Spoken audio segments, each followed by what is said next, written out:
Heads are exploding as we return to the agony booth. How's it going, Jason?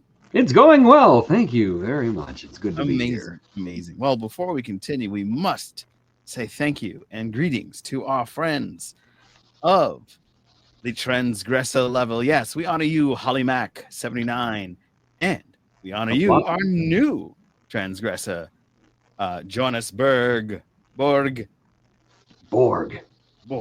It's always the Borg. Again with the Borg, Mr. Data. Can we get the butt bugs back? Oh, there they are. Oh, speaking of butt bugs, we thank you, Denise, for being our conspirator. Yes, our amazing group of people that do such amazing patronage. We thank you and we honor you, patrons.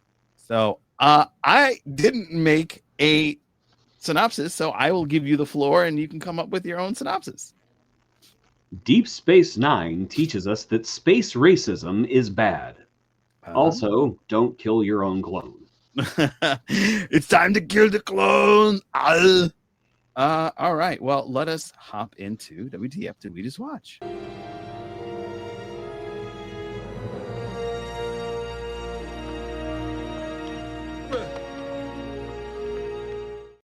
It still makes me giggle. Grow up. There's nothing funny about a man's low hanger swinging back and forth like a Newton's cradle. You know, swing low, sweet chariot, coming through to carry me home. All right, Jason, what WTF did we just watch? A very weird episode of Deep Space Nine. I'm not going to say it's bad, but it's not good either. It is definitely the show trying to find its footing and coming off almost sitcom-like at times, because it almost felt like this was an episode of Family Matters a few times. You almost expected every time the scenes changed, to have that poppy, to go to the next one, or some kind of Seinfeld thing, one of those. Yeah. But yeah, there was just so much about this episode that was weird. For one thing, we mentioned this earlier, right before we started recording. Odo, for example, looks like he's been chugging 5-hour energy drinks, the pills that you find in truck stops, and decaf coffee, trying to stay awake. I don't know why he'd be doing decaf coffee. It's probably why he looks so bad right now. Yeah. Dax is tragically without a personality in this episode. Yeah, it was weird. Trying so hard to make her female Spock. Right, because they were trying to introduce the Trill species. Yeah, and considering what we got later, the fantastic character that was Jadzia Dex, who was so full of life and so full of fun, seeing her, I'm meditating, Julian. Come in. Concentrate. I'm just like, who the hell are you? Yeah. Julian Bashir is a sex pest. Yeah. Like you kind of want to hit him with a cattle prod or spray him with water a couple of times. Calm down. It's no wonder Garrick approached him on the promenade because, oh, hello, I heard you're a sex pest. And finally, the strangest scene in the entire episode was the scene with Rom. Because this was not Rom. Yeah, he was... But it was not Rom. It was some other guy who was answering to Rom's name. But it was not Rom. And it was so strange. Different voice, different mannerisms. Was it not Max Grodenchek? It was Max Grodenchek. But he was just playing the part differently. It was like they hadn't figured out who Rom was yet, and they needed Rom for that scene. And so he played him like a typical Ferengi. And it was just so strange.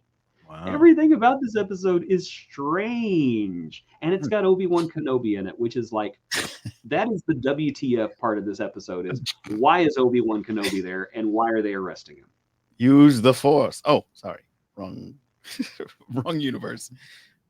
But that's why I used him in the thumbnail, because he was totally Obi-Wan Kenobi. You do not think this episode is weird. Jadzia Dax never had a personality.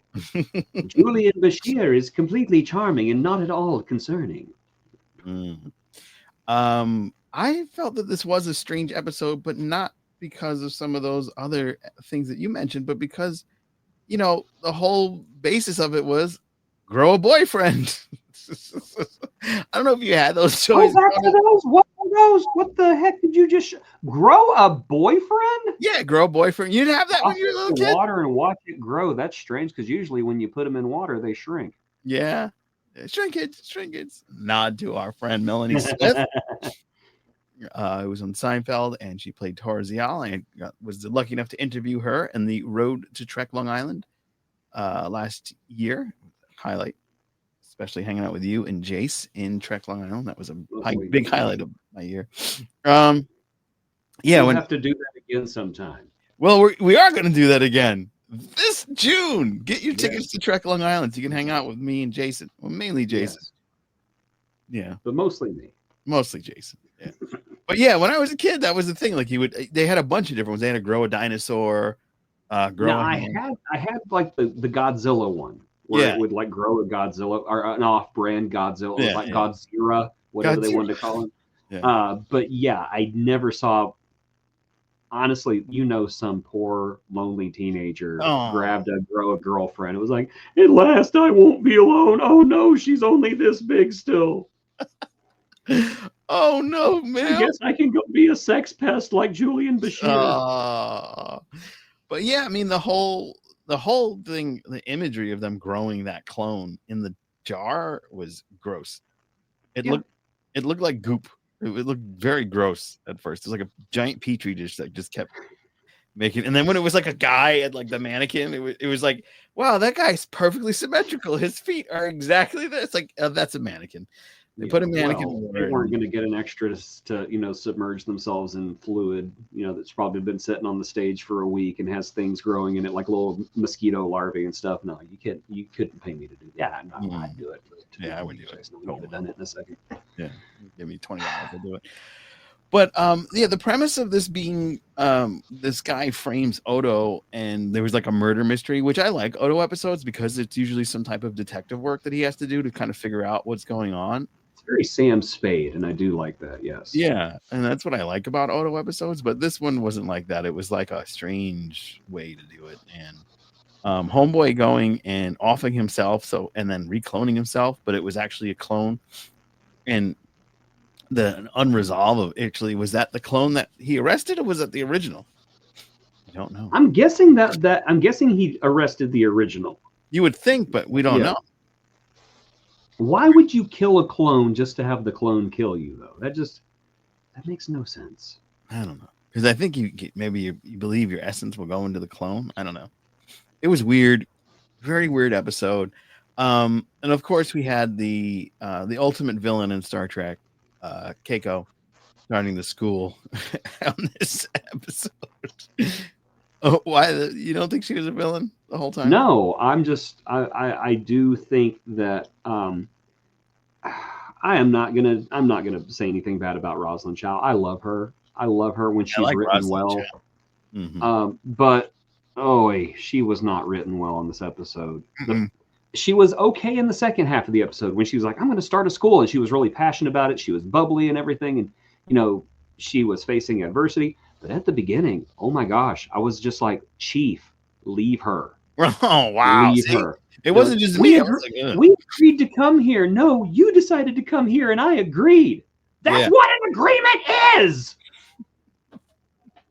Oh my gosh. Let's get me spit out my drink. Yeah, because I that's what I do. I listen to the background conversations on Deep Space Nine. That is what they said. No, you agree. You decided to come here and I agreed. We should make a cut of you just popping up and be like,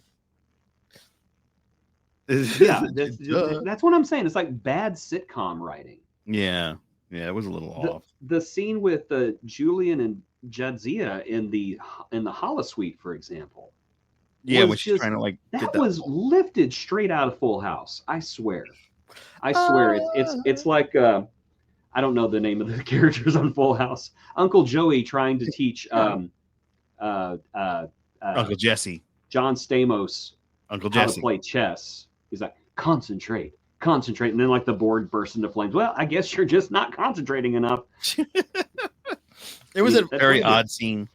Yeah, there were lots of odd scenes.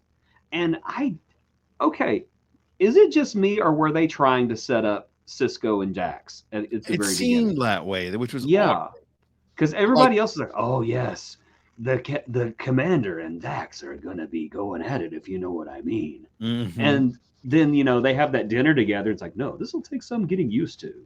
Yeah. Benjamin, why do you keep doing that with your eyebrows? I'm not doing anything with my eyebrows. I'm gonna go and I'm gonna no. No, it didn't mesh well in the beginning. Now, if you're watching, we're not saying hello, but we're gonna say hello to Holly and everybody else. There was some time and space thing, so we're not quite as we normally are, but keep watching.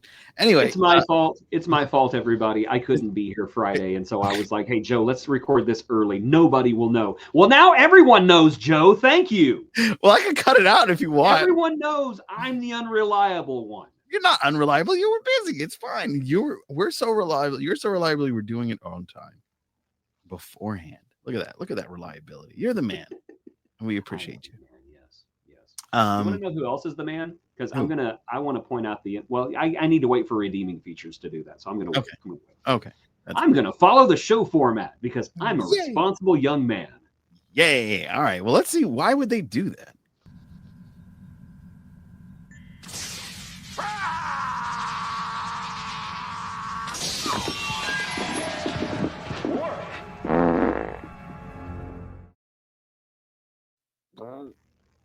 More than the burritos. Oh, the prune juice. All right. So why would they do that? Well, why would they make a detective episode and some weird tomfoolery with the clones? Well, I don't really see this one as a detective. I mean, it is a detective episode. It's a murder mystery. Right. But at the same time, I see this as almost like a Western because whenever they first envisioned the character of Odo, he was going to be the Clint Eastwood of Deep Space Nine. Right. The man alone. Oh, that's where they got the title. The man alone who, is very stoic and, I just do things my way. I don't allow guns on the promenade. You may be asking yourself, is this phaser charged to 90% or 9%? Well, do you feel lucky? Patak. But yeah, this strikes me as the most Clint Eastwood that Odo was. Just somebody against an entire society that hates them who has to clear their name. I thought he was kind of whiny, to be honest. Really? He was whiny. He's one of those people who's just like, yes, I believe in the law. I believe in order. I believe in this. I believe in that. Hey, constable, yeah, you're a suspect, so you shouldn't be investigating this case. What? I don't think that's very nice. I hate all of you. I mean, that was Odo in this episode. I mean, Odo should have said, no, it shouldn't have even come to that point. Odo should have said, this is a weird mystery. Well, I'm a suspect, so I shouldn't be involved in the investigation. Yeah, it should have been his own decision. It should have been his own call. But no, we had to have that whole, everyone hates me. Yeah. It was just kind of cliche. I would have liked to have seen Odo been a little bit more lawful, I guess. Yeah. But it's not bad. I mean, it's a cliche story, but it's cliche because it works. Right. And it did work. I liked the mystery, and I liked a couple other things, and I'll talk about those in redeeming features. I got to remember what segment we're in. We're in. Why did they do that? I know. That's why I'm not doing redeeming features right now, Joe. You're welcome. I keep the format flowing, baby. I think they did this because they needed an Odo-centric episode. We needed to understand what was going on in the filler times between Bajoran occupation and that of which happened before the Federation came in and kind of said, all right, Cardassian, shoot, get out of here, go and get. So I thought that was a really interesting aspect. And then when the whole wormhole thing sends me back to Keiko when O'Brien was like, but honey, we're gonna have all these weird ass plants. They're gonna come out of the wormhole. We're gonna put them in here. She's like, how do you know what light I gotta use, O'Brien? Like, that was another part of the episode that just drove me crazy. I'm a botanist. There are no plants to study here.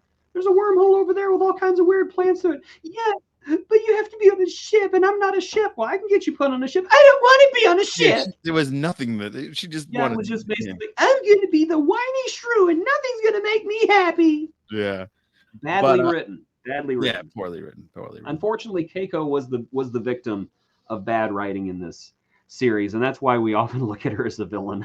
Yeah, that's true. She was so badly written. Yeah, poor Keiko. She's great.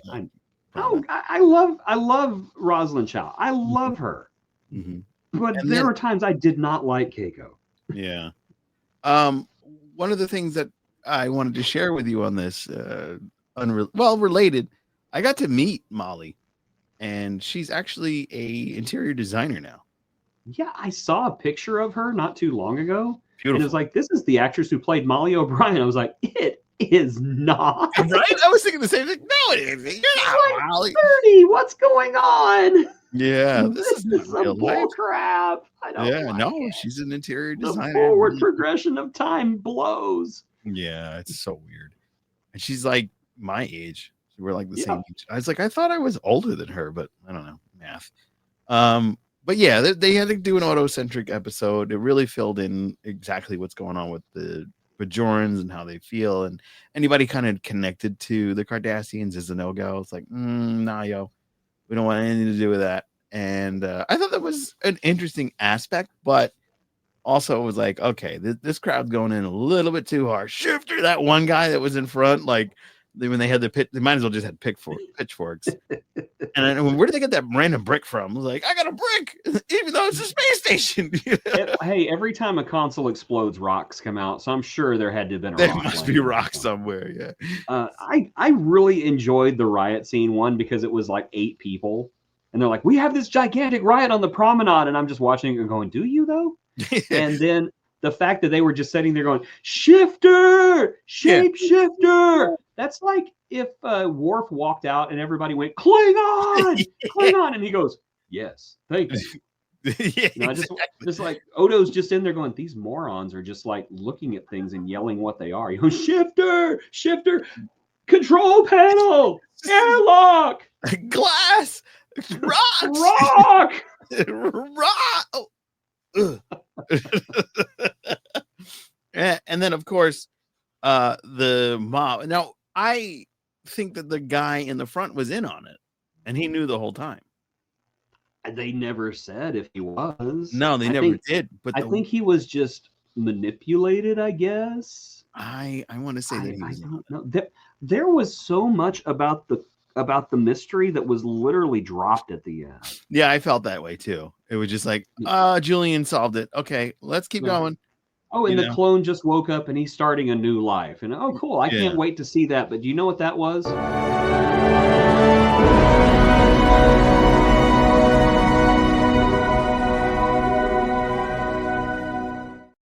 And you guys complain about me pushing that button all the time. Oh, no, it's fine when I do it. Oh, I wanted to see a scene where Odo meets the clone. Yeah, me too. And the clone's like, who are you? Yeah, that'd have been fun. I'm going to be watching you, you son of a... Odo, get out of here. I'm just going to be watching you.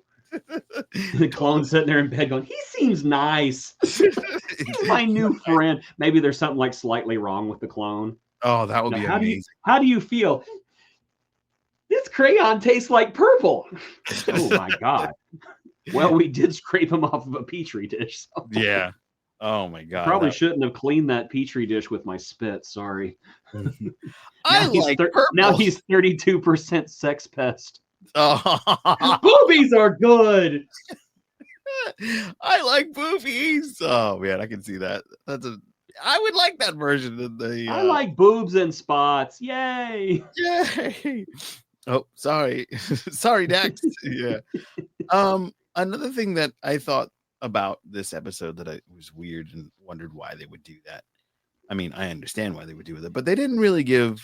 Even though Jake and Nog were there, they didn't really give them too much, like to do. They were just kind of there, and then they went away, and then they came back at the last minute. And it was like, well, they got to do the bit from Willy Wonka where they turned somebody a different color. Yeah, cool. I expected them to start blowing up like blueberries at one point. No, they didn't have the special effects budget for that.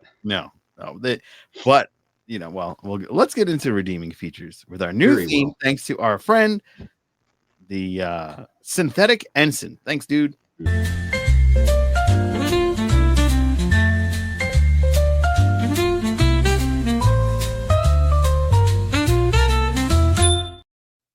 See? Ding.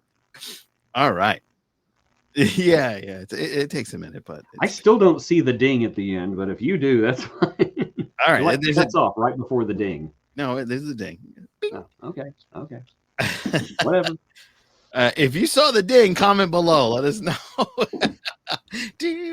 That's why Julian kept saying to G, if you want to see my ding, comment below. If you want to see the ding, comment below.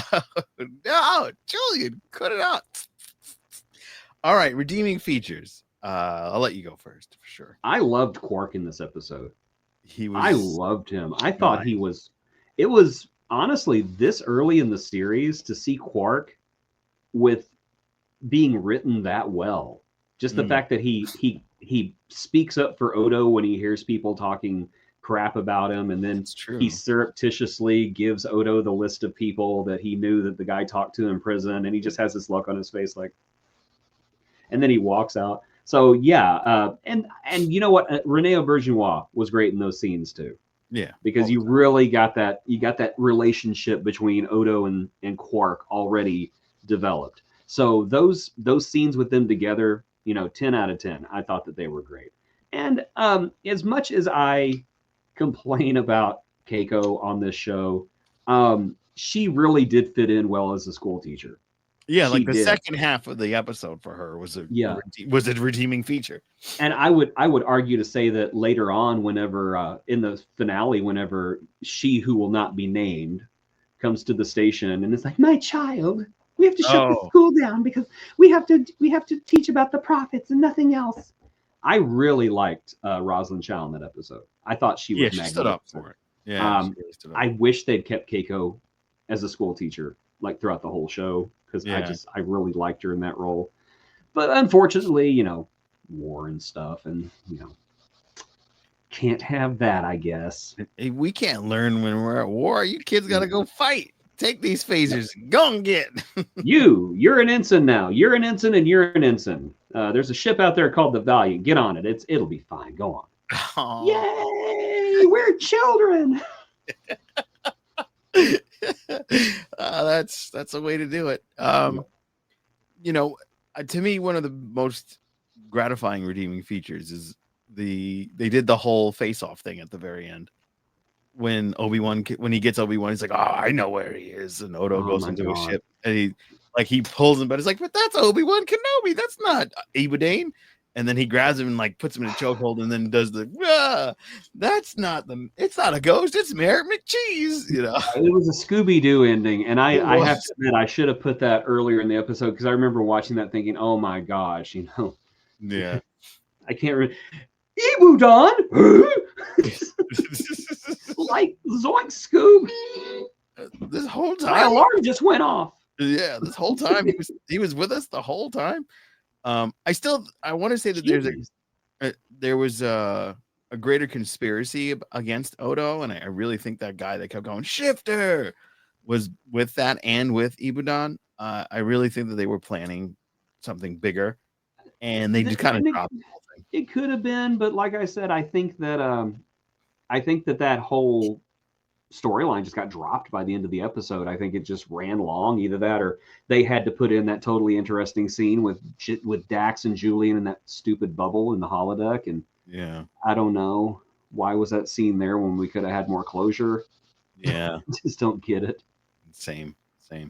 Also, we didn't really get too much with Major Kira. It was an easy payday for Nana. She was just kind of like, got my phaser, there's some people on the promenade. I'm not gonna shoot anybody. I get to do my kung fu, and I love Kira. She's one of my favorite characters. I always want more Kira on every episode, but at least we got to see a redeeming feature from her, which is she got to kick some people's ass, and that is always nice. And she did have to have the obligatory, can't believe that you're replacing Odo with me scene. Yeah. But wouldn't that be a demotion for her? Probably so, yeah. Yeah, because she was like Riker for the show. Yeah, just with less leg mobility. She couldn't move in that. She couldn't move in that cat. Yeah, that's true. That's true. She'd be like, she'd lift her leg up a little bit. You hear her rip, and she go, "Oh, I got to go." Sorry, Captain. Be right back. Yeah. Sorry, the wormhole just opened. I got to go. Oh man, but the other thing that really stuck out to me was how they brought all Rom and Nog together and were teaching them at the school. Like at the very end, they basically said, "All right, we're gonna make the school work, and we'll put everybody together," and gave her purpose, other than not going on a ship and not going into the Gamma Quadrant. Gamma Quadrant, yes. Yeah. She wasn't able to go in the Gamma Quadrant and see new species of plants and new civilizations of plants. She didn't want mild help. Yeah, she couldn't boldly go where no botanist had gone before. That would have been amazing. That would have been. Yeah, imagine if she went. That should be a short trek. Is just like Keiko O'Brien's Adventures in Space. Yeah, it's a rose bush. Tune in next time for Keiko Adventures in Outer Space. It's poison ivy. Oh no. Oh, no. Or she could like run into the mean green mother from outer space. Yeah. That would be cool. It's a spore plant from the original series. Dude. Herbert. Wrong episode, but I know. Yeah. Just kind of wanted to say Herbert because it was funny. Yeah. But yeah, like if she ran into some plants that were carnivorous, that would have been kind of fun. Shit, like it would have been kind of fun. Yeah, being eaten, or maybe they would eat Molly. No, nothing bad needs to happen to Molly. No, She's an adorable treasure, and you should feel horrible for even suggesting. I don't mean kill her. I mean, they tried to eat Molly, and they just like that's the drama. How dare you even want to put that precious child in danger? It's trauma, and it's drama. You can't just have like, we just look at plants. We got to have some drama. So carnivorous plants would be dope. They walk in through the airlock, and Chief O'Brien's there with like some roses and chocolates, going, "Hi, honey," and she just walks past him, going, "Plant ate Molly." I'm sorry, what? Yeah, exactly. Molly walks by, she's covered in slime. A plant ate me. Yeah, that would be great TV. They needed us. See, that's why they should put us in charge of Star Trek, or at least me. I would bring new life into this franchise. I would. I don't know what the life would be. The life would probably be horrible, but I could bring it. Yeah. Come on, carnivorous plants would be great TV. Yeah. Is there any other redeeming features for you on this one? No, that was it. I'm gonna say it's not a bad episode. It's just weird. Because so much of Deep Space Nine hadn't gelled yet. What was this, like the 4th or 5th episode? The third. Okay, so like we've literally had Emissary, then we had the episode where they brought in the Duras sisters for no reason. Right. And then we have this episode. So nothing had set yet. Everything was strange. Everything was off. Yeah. A few things worked, but Sex Pest Julian, Imposter Rom, super stiff Cisco, super cold as ice Dax. Yeah. Those things come together and you're just like, am I watching the right show? Yeah. I mean, what it evolves to after this season is just some of the best Trek. But that absolutely. Deep Space Nine remains my absolute favorite live action Star Trek show. Yeah. Now it's had some stiff competition in the last couple of years because Lower Decks and Prodigy and Strange New Worlds, all fantastic shows, but Deep Space Nine just had that extra something, and I think it was its ensemble. Yes. Ensemble cast was just fantastic. Every single one of them. There were no weak links. It was never like, oh, hey, everybody, it's a Jake episode. And everybody went, ugh. But no, the Jake episodes were pretty good, except for that one. Except for that one. The one where he gets, like, mind raped, right? Yeah, that one was, the one with Meg Foster. That was. No. Her eyes, Get your hands off that boy. Yeah. You are too old for him. Or was she? I mean, because he was a giant. He was a giant, but he was like 14. He was 14? Oh my God. I don't know, 14, 15 at the time. I'll have to rewatch it. Yeah, Cirroc Lofton was a youngin' whenever he joined that show, and I think at that point he was only like 15 or 16. I thought he was Foster. Keep your hands off. I know you're hot, but he's just a boy. Time to ripen. I mean, he was tall as a boy. Like he was so much taller. I love how him and Aaron Eisenberg started out at the same height, and by season 4, whenever they got into a fight, it's like here's Aaron and here's Sirach, just like they're talking to each other. Like exactly. I just remember there's one episode where Jake and Nog get into a fight, like a shouting match, and it's just this. It's just. I'm just like, oh my gosh, Sirach is like 8 feet tall. What happened? Got so tall, so quick. I know, it's so funny. It's so funny. It's great to watch it because, like, for some reason, kids seem to grow more in the summer too. Probably because it's because they get more sun and fertilizer. Oh, there it is. Yes, there it is. Wow. Well, we're gonna have a quick word from our sponsor.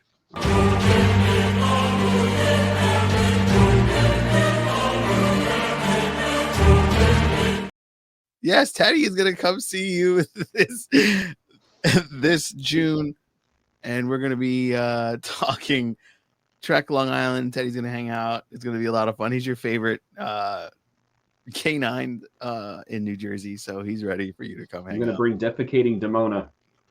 He'll poop everywhere. She'll poop. In case you don't know, that billboard and the thumbnail that's got my picture, and I'm doing this with Demona. At the time, I did not know at the time, but I was being defecated upon by that cat. Yeah. Because I was literally like, it's going to be his cute picture. What does that smell? Oh my God, she crapped on me. Yeah. Behind the scenes. Yeah. The good old times. Way behind the scenes. Way behind the deep. Goodness. It was rank too. Yeah. Yes. I was on a billboard getting pooped on. Yeah. It's like I was in Germany. Yeah, I was just gonna say it's like a German thing. Yeah. So there was a bit of there's one thing I'm gonna share in a minute. And it is news. So I'm gonna play that beautiful newsreel. Here we go.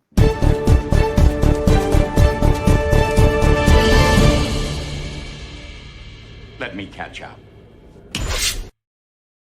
Yes, the Star Trek news this week is quite compelling because there is no news of Star Trek this week. They just announced that you're not going to believe that Paramount has 0 updates for the upcoming Star Trek movie, and fans all had the same reaction. That figures. Yeah, that figures. Yeah. Yeah. There was news this week. Oh, was there? There was, and I'm surprised that you have missed it. Oh, what did I miss? Because Robert Picardo shared something. Robert Picardo shared something? Robert Picardo shared something about the upcoming Starfleet Academy TV show, and that is he is not the copy of the Doctor from Living Witness. He is Voyager's EMH. Oh, he is so Voyager's EMH. We are getting the Doctor from Voyager back. And he mentioned something about digital memory, the fact that the Doctor doesn't think of the Doctor's memories from 900 years ago are like crystal clear to him. So it's like he saw Janeway yesterday. He still remembers everything. Mm-hmm. So I don't know. Maybe we're going to get like a haunted Doctor or something who's a little bit lonely and misses people. Like, oh, I miss you, Tuvok. I miss you, Janeway. And I miss that weird hedgehog thing that was around the Finnick or something. I don't know. Finnick. I think his name he was like dating that child for a while. I don't know. God, I don't think that's how that goes, Doc. I don't think that's right. I don't think that's right at all. Paris, Tom Paris, that was him. So that's going to be weird. 900-year-old EMH. Yeah, I'm looking forward to it because I know we saw the Doctor on Prodigy, and it was terrific having him there. But to see Robert Picardo in costume again as arguably the best character from Voyager is even got my cat excited. He's like, Robert Picardo! Robert Picardo, the Doctor! Yay! That was purring, not farting. No. Maybe a little bit of both. Yeah. Yes. I know. Yes. You gonna beat up Teddy? No. Make friends with Teddy. They're very powerful. Everybody remembers the little kitten that got thrown out of the pickup truck that my daughter saved. Oh, that's the kitten. That's a Look big at cat. this monster. It's a Look big at kitty. this absolute monster. Look at Wow. this absolute unit. It's getting ready to scratch the heck out of me. Got some. He's just like, leave me alone. Some long. This It's a is not she, the right? same cat. Not the same cat I had earlier. That was Demona. This is Chance Hellbeast. Yeah, this is the one that didn't poop on him. No, this one has not pooped on me. This is the baby of the house. Oh, Yeah, ready to take over the house, though. pretty much. Yeah. He's just a boy. Oh, is it he? It's a he. Yes, this is a boy. Oh, that's awesome. Oh, I'm about to get scratched. Okay, that's enough. Let me put you over. Look at that. I'm gonna belly. put you Oh down. my gosh, look at that belly. They got some great cat action here today. That's right. Tell Teddy to watch his butt. Yeah. So we will be diving into Star Trek Kelvin, the 2009 Star Trek next week. Ooh. Yeah, we're going back to the movies. Go check out that one. Yeah, okay. We're getting out of crappy movies and we're getting into what I think is an actual, original, and very clever way to bring Star Trek back. And I will talk more about that whenever we talk about it. Yeah. And I know a bunch of purists is out there gripping both sides of their seats going, ah! You just break your chair? It's magnetic.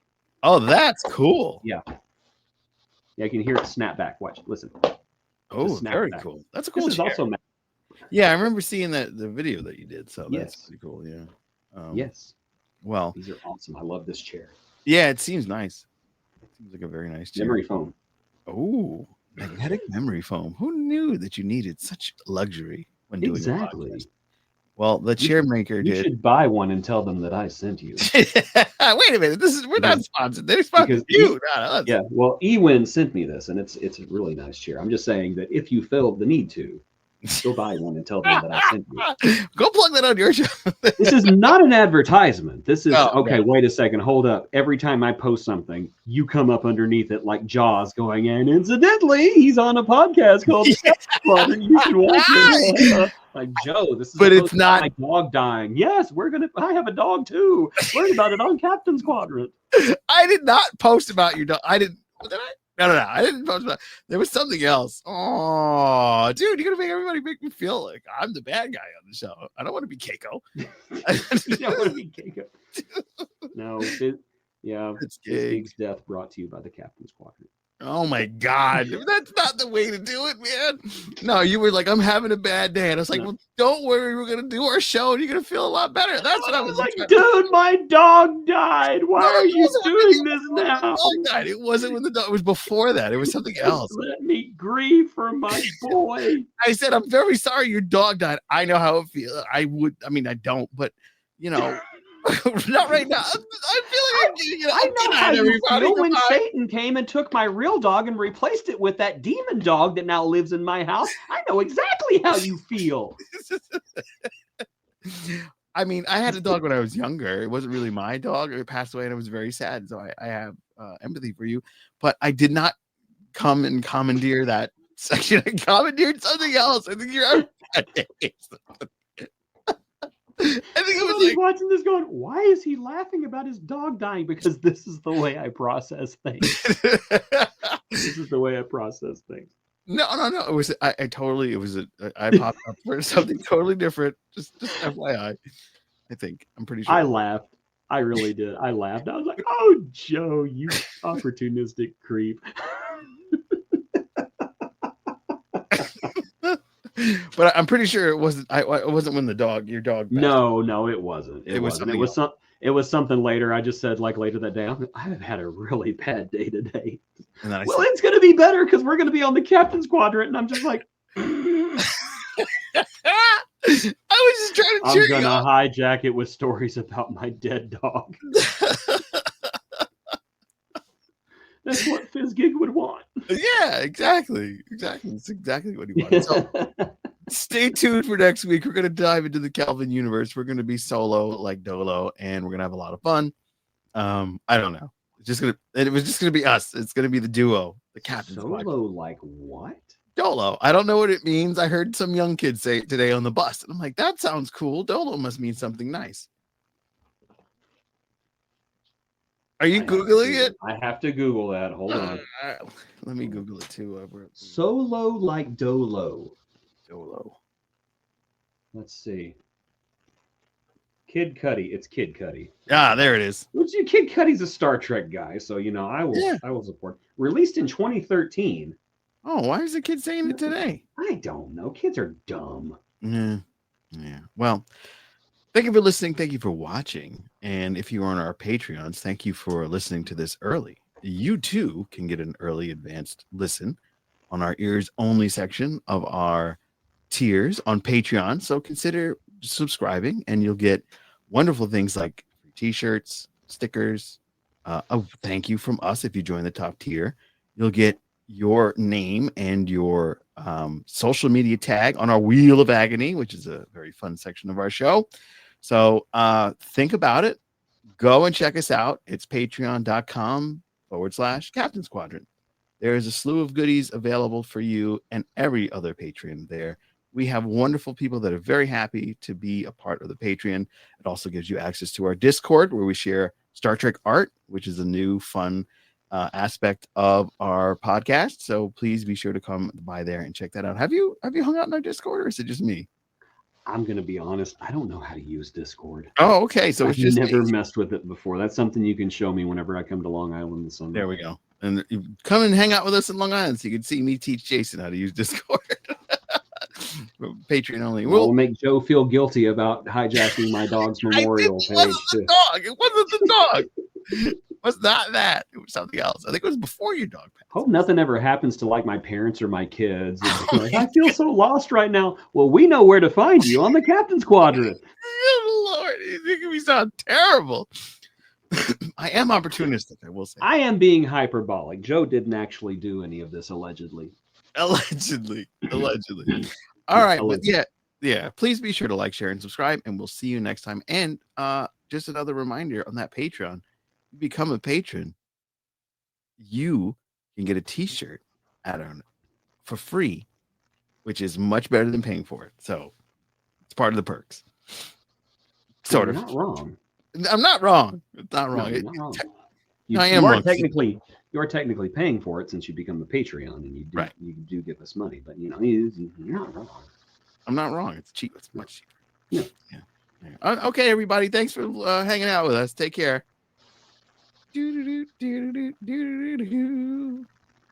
Transgressor Holly, we thank you. We honor you. We honor you too, Ioannis. Ioannis, we honor you. Darth Alien from Aliens. No, it's not aliens. That's copyright infringement. You're saying that the word alien is copyright infringed? No, that creature is not that. And what are you talking about? It was an alien. It was an alien. Yeah, you can't copyright the word alien any more than you copyright the word butt bug. Oh, there you go. And many thanks to you, Denise. Thank you, Denise. Appreciate it. Be nice. You've made it through the Agony Booth, a Captain's Quadrant show. Please be sure to like, share, and subscribe. If you share this video with 5 people will also be in agony. Join us every Friday at 9 p.m. EST for more live shows, including Wormholes, Section 31 and a half, because we have questions, and At the Movies,